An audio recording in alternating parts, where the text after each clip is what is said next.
સાવરકુંડલા તાલુકાના વીજપડી રાજુલા રોડ પર four wheel અર્ટિગાનો ગમખ્વાર અકસ્માત થયો।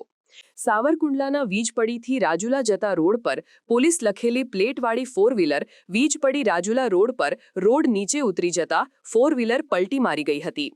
મળતી માહિતી મુજબ ફોર વ્હીલરના ડ્રાઈવરને ઈજા થતા 108 દ્વારા હોસ્પિટલ લઈ જવાયા હતા। વીજપડી તરફથી રાજુલા જઈ રહેલ ફોર વ્હીલર ચાલકે ખરાબ રસ્તાથી બેસી ગયેલ પુલના કારણે સ્ટેરિંગ પરનો કાબુ ગુમાવતા રોડથી અંદાજે 50-60 ફૂટ દૂર ખાઈમાં પલટી ગઈ હતી। રાજુલા વીજપડી રોડ પર વારંવાર અકસ્માત સર્જાઈ રહ્યા હોવાથી અવારનવાર રજૂઆત કરવા છતાં વીજપડીથી રેલવે સ્ટેશન સુધીનો અતિ બિસ્માર રોડ તંત્રને કે રાજકીય આગેવાનોને ધ્યાને આવતો નથી। ખરાબ રોડના કારણે આજુબાજુના ગ્રામ્ય વિસ્તારના લોકોને, ખેડૂતોને તેમજ રાજુલા તરફ જતા લોકોને પણ પારાવારિક મુશ્કેલીનો સામનો કરવો પડે છે। વીજપડીથી વીજપડી રેલવે સ્ટેશન 5 કિલોમીટરના અંતરના ખરાબ રસ્તાનો વર્ષો જૂનો પ્રશ્ન ક્યારે હલ આવશે તેવું લોકોમાં ચર્ચાઈ રહ્યું છે।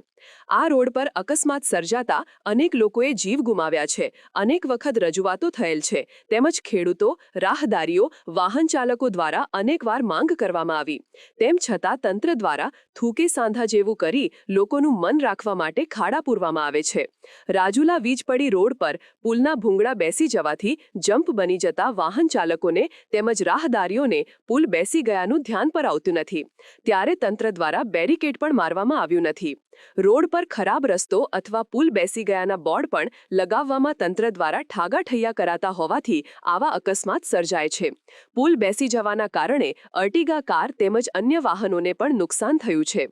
આગામી સમયમાં બેસી ગયેલા પુલના ભૂંગળાના રિપેરિંગ તેમજ બેરિકેડ લગાવવામાં નહીં આવે તો મોટા અકસ્માત સર્જાય તેવો ભય લોકોને સેવાઈ રહ્યો છે। સમાચારની અવનવી અપડેટ જોતા રહો નિખરતા ગુજરાત ન્યૂઝ સાથે। નિખરતા ગુજરાત ન્યૂઝને લાઇક, શેર, સબસ્ક્રાઇબ કરો અને બેલ આઇકન દબાવીને સમાચારની ઝડપી માહિતી મેળવો।